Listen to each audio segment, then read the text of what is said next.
Insurance, one of the world's largest market cap industries, and a space Selby Jennings is getting more and more entrenched in. In my conversation today, I chat with Nicole Mahoney, a senior manager on Selby Jennings' insurance team, about push and pull factors regarding salary, flexible working, and what disruptions to the industry are making the competition for talent even more dynamic. Every year at Selby Jennings, we survey thousands of financial sciences and services professionals across the USA to benchmark salaries, the benefits they receive, and which factors would cause them to leave their company or entice them to join a new firm. Over the course of the next 4 weeks, we will be releasing 8 mini episodes where we unpack the findings of this report with leading market experts from Selby Jennings, like Nicole. If you're interested in reading the full report, it is linked in the show notes of this episode and available at selbyjennings.com.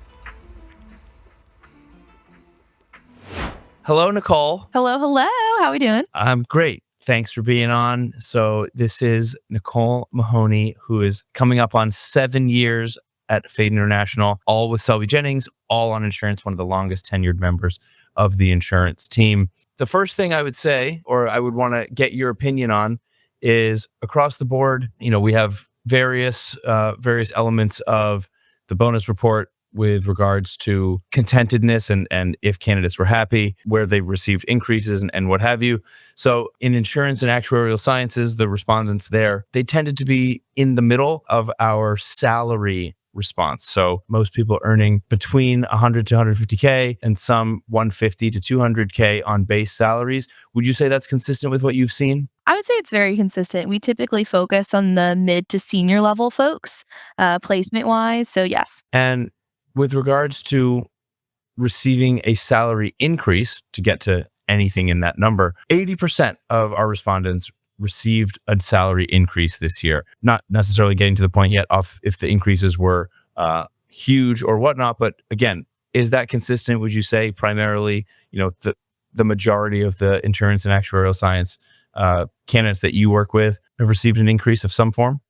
For sure. Typically, on average, candidates will get anywhere between 2 to 3% increases on their base if they're not getting even promoted or anything. It's just purely merit. Yeah, that makes sense. And that's also consistent with the findings. It actually, it says here 20% of our insurance respondents would be interested or even settle for a 6 to 10% jump. So, settling for a 10% salary increase leads me to believe that's probably candidates who are looking for an external move, considering, the year-on-year merit-based increase, if you're staying with your company, is more consistent with that 2 to 3%, right?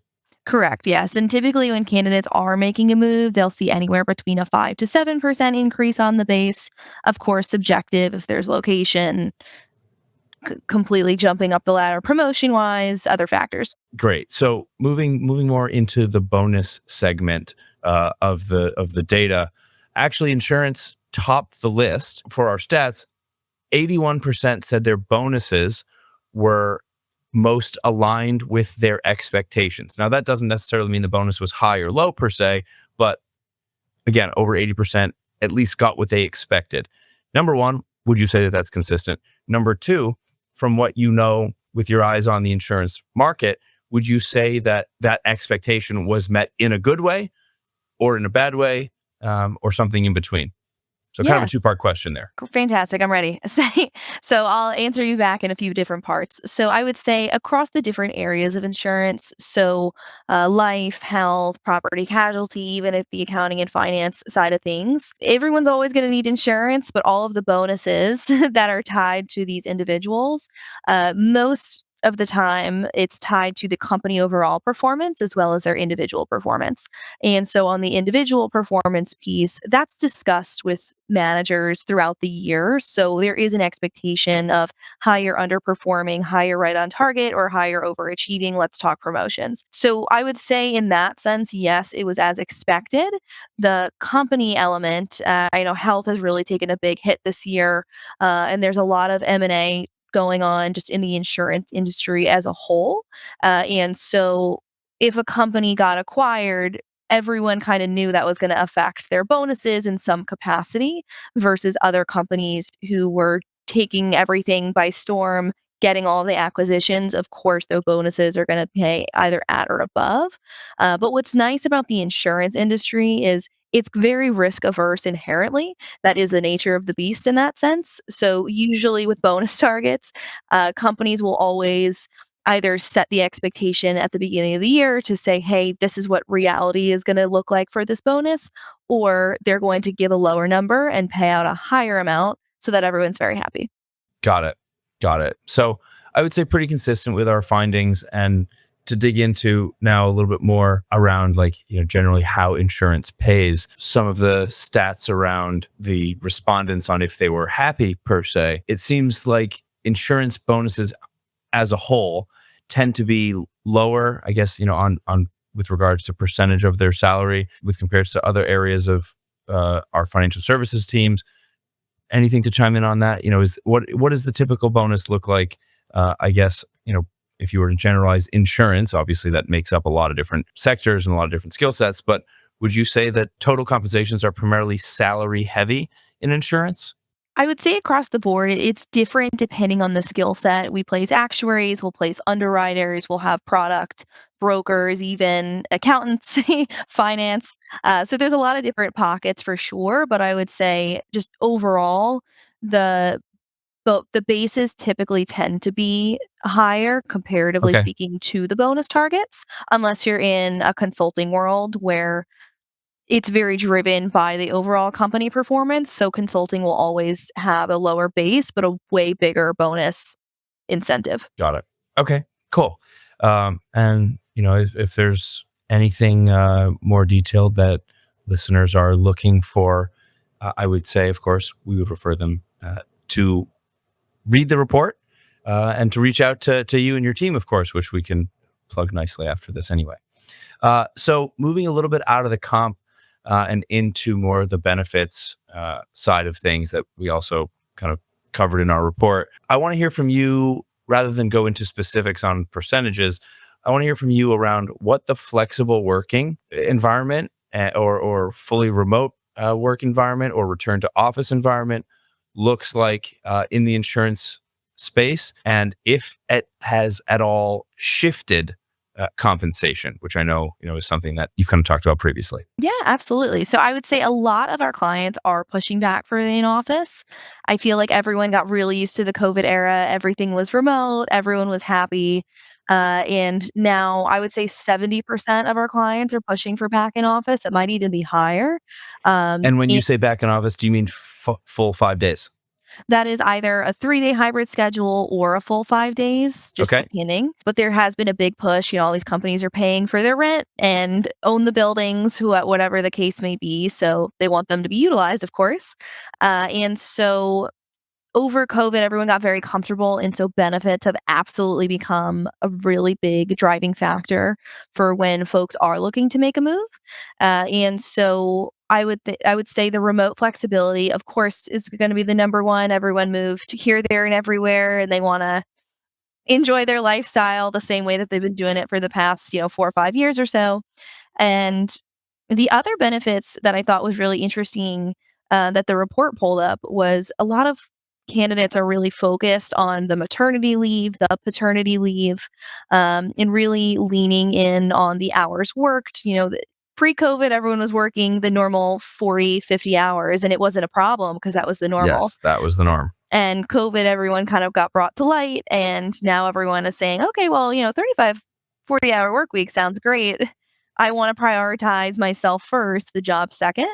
So Hmm. it's a really interesting shift, and compensation is certainly being reflected in that. Candidates who are willing to relocate for a role are getting paid higher than those who are working remotely. That's very interesting. Are companies also providing relocation assistance? Is there a different reason for that? Yeah, of course. Companies are providing the relocation assistance. It's a lot of the senior members of these teams. They need to be in person to help build and cultivate and train the junior candidates. And so, for that reason, they're willing to pay the relocation completely fine, but they do still need to be that 3-day or even 5 days in office in order to help promote that. So insurance companies, to summarize that, insurance companies are looking for candidates to potentially relocate, but also still relocate to be in office at least 3 days a week as well.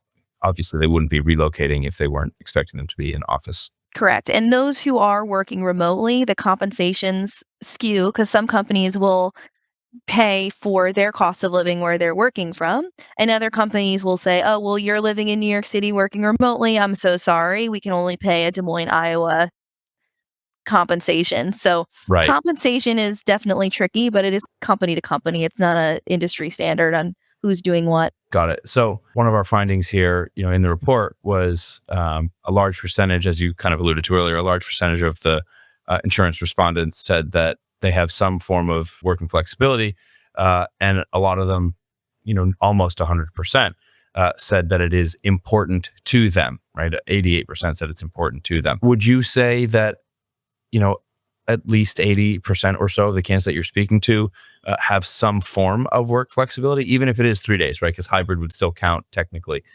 Would you say that most of the candidates do have some form of flexibility and in that regard? Yes, I think that 80% is pretty much the nail on the head for that.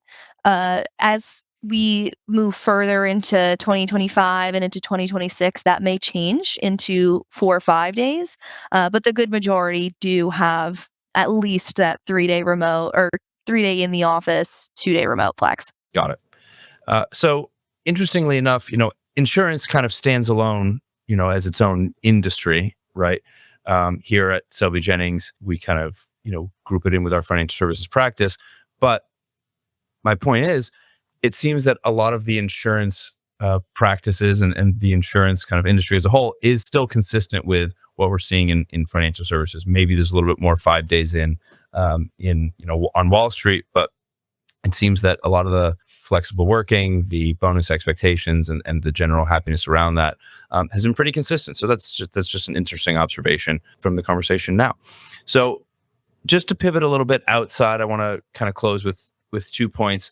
One being attrition and what you've seen around attrition. So just give me your take on, like, if you think that the bonuses, whether candidates were happy or whether they met their expectations, do you think bonuses have driven attrition? Or do you think that bonuses where they were good or candidates are happy have given candidates a reason to stay? I think we activate more passive talent than those who are active. And so I think for those who didn't get their full bonus expectation, they're more willing to pick up the phone and Hmm. want to hear about what else is out there. But I do think that the base compensation continues to be the biggest driver, in addition to benefits, remote flexibility, all of that fun stuff. But the salary for sure is typically why people wanna make a move. Maybe they didn't get that promotion that they'd been promised month after month after month. And so the motivations do vary, but I wouldn't say it's necessarily tied to the bonus. I would think it would be more tied to the flexibility and then the base compensation. Got it. And then just more generally, would you say, regardless of the factor, would you say that there's enough attrition in the market that's leading to opportunities for you and your team right now? I guess, again, two-part question. Would you say that the vacancies that you're supporting, are they primarily attrition based, or is it mostly growth headcount? Great question. I would say a good 60-70% of our current roles are growth, which is very exciting. Very exciting. Yes, and there's just a lot of M&A going on, a lot of new transactions, a lot of great insurance things happening. So the industry is very active, but historically, there's always been more jobs than there are people, which does kind of add to why people are always, one ear to the phone, trying to hear what else is out there. We'll expect to continue to see that. I don't think that trend will ever go away. It just becomes, does this person have the right skill set? Are we willing to pay for this top talent? And if so, great. Got it. Fair, fair. Well, then I want to kind of use that last bit that you just said to give you my last two-part question. Are there trends or disruptions to the insurance industry to have on our radar?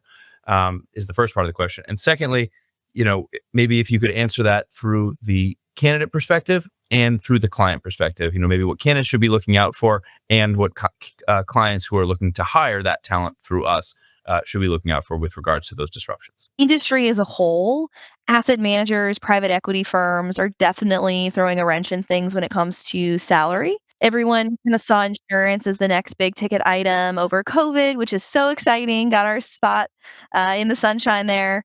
Um, but asset managers, private equity will pay for the asset manager private equity numbers, and that is significantly higher than the average in the insurance industry. And so, all these sidecar businesses in the US, in Bermuda, in Cayman, certainly are going to have an effect on compensation in the industry as a whole.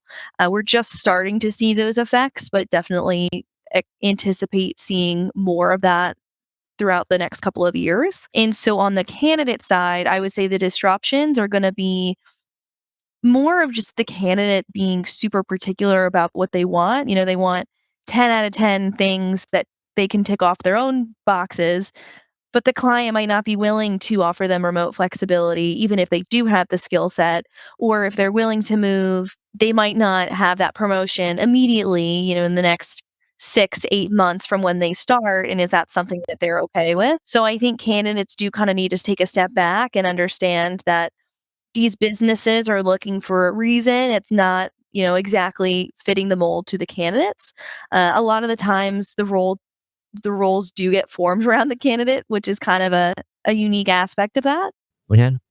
But I think definitely the more a candidate is willing to relocate, to be in the office, to bring an idea if there's a problem, not just present a solution. Those more soft skills as well, communication wise, that kind of went out the window during COVID. Those are still very needed. So just making sure candidates have a good understanding that it's not all about them as well.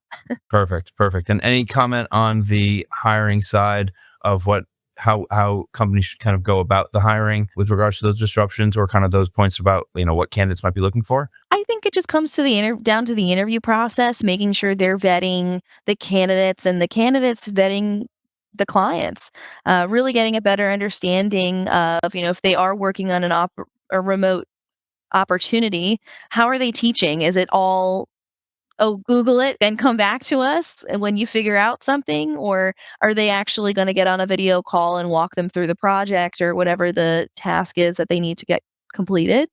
But just further vetting the motivations, the drivers of how you teach, what do you want to get out of this role, just to make sure that they're hiring the right talent for what they need. Well, thank you. Good to have you on. Thanks for sharing your insights. So much growth and opportunity in the insurance market, especially here at Selby Jennings across all of our sectors. So appreciate your insights today. Thanks for having me. That's all for today's episode of Searching Smarter. If you found this conversation valuable, be sure to subscribe so you don't miss an episode. Until next time, keep searching smarter.